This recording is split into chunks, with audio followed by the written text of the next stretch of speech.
That's another thing about being a woman. I'm too young, you know, to have a solo museum show.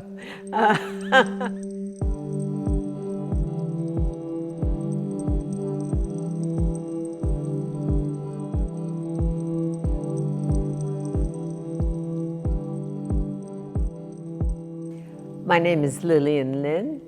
I'm an artist.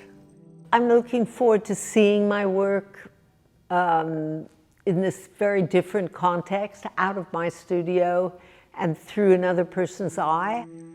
I find that people actually explore my work and are quite happy to move into it, to allow themselves, not to be overwhelmed, but to actually feel the work. After a large show, I will find that I come up with somehow new ways of looking at my own work.